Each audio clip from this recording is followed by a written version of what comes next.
તો મહત્વના સમાચાર મળી રહ્યા છે। નજર કરી મહત્વના સમાચાર પર। સ્થાનિક સ્વરાજ્યની ચૂંટણીના ફોર્મ ભરવાનો આજે અંતિમ દિવસ છે। જે મહત્વના સમાચાર, આજે ફોર્મ ભરવાનો અંતિમ દિવસ છે। ત્યારે જિલ્લા પંચાયતની કચેરીમાં બાપુનગર, સરસપુર, રખિયારના ઉમેદવારો ફોર્મ ભરવા માટે પહોંચી રહ્યા છે। ગોમતીપુર, ચાંદખેડા, સાબરમતી, રાણીપના ઉમેદવારો પણ આજે ફોર્મ ભરવાના છે। તો ઉમેદવારો ફોર્મ ભરવા માટે પહોંચી રહ્યા છે। ફોર્મ ભરવાનો આજે છેલ્લો દિવસ છે, ત્યારે ઉમેદવારો ફોર્મ ભરવા માટે પહોંચી રહ્યા છે। તો સાબરમતીના ધારાસભ્ય હર્ષદભાઈ જિલ્લા પંચાયત પહોંચ્યા। રાણી ભાજપના ઉમેદવાર જિલ્લા પંચાયત કચેરીએ પહોંચ્યા છે।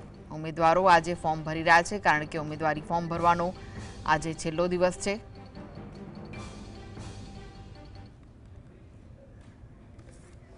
તો વધુ વિગતો માટે જોડાઈ ગયા છે સંવાદદાતા ઝલક। આજે ઉમેદવારી ભરવાનો છેલ્લો દિવસ છે। 3 વાગ્યા સુધી ઉમેદવારો ફોર્મ ભરી શકશે। કેવો માહોલ જોવા મળી રહ્યો છે?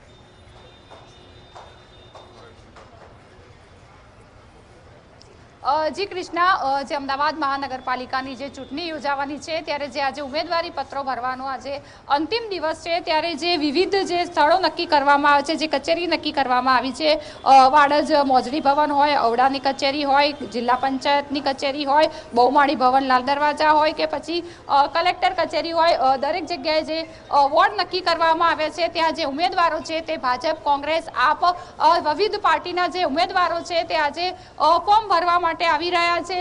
જે ઉમેદવારો ઉપરાંત જે કાર્યકર્તાઓ અને જે સમર્થકો છે તેઓ પણ આવી રહ્યા છે, જેને કારણે આ કચેરીઓમાં છે તે ભીડ જોવા મળી રહી છે। કચેરી જાણે કે જે ધમધમી રહી છે।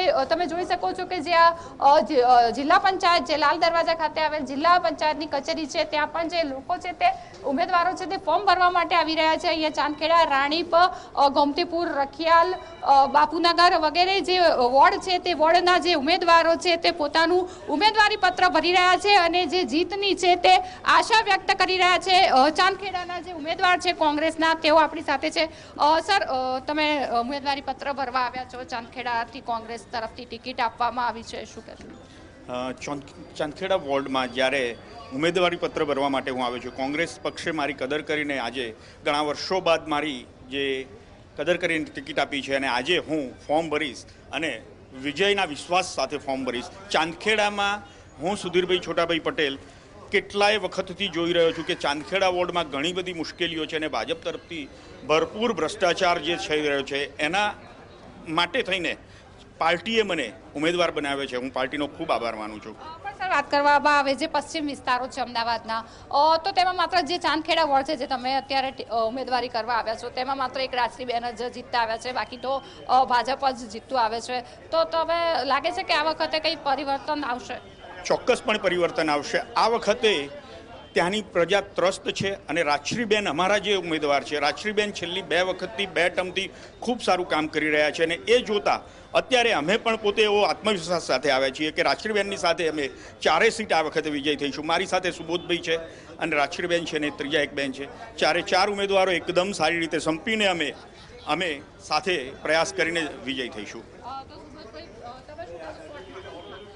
અમદાવાદને શાંઘાઈ બનાવવાની વાત હતી, પણ આજે ધૂળની ડબરીઓ ખાતું અમદાવાદ થઈ ગયું છે, એટલે ડબલ એન્જિનના નિષ્ફળ સરકારને નાથવા માટે ચાંદખેડાનું 4 સ્ટ્રોક એન્જિન આ વખતે કામ કરવાનું છે કોંગ્રેસ પાર્ટી વતી, અને રાજશ્રીબેનના નેતૃત્વમાં અમે 4 સ્ટ્રોક એન્જિન બનીને કામ કરીશું અને ભાજપનો જે વિકાસનો જૂઠો ફુગ્ગો છે એને ફોડીશું।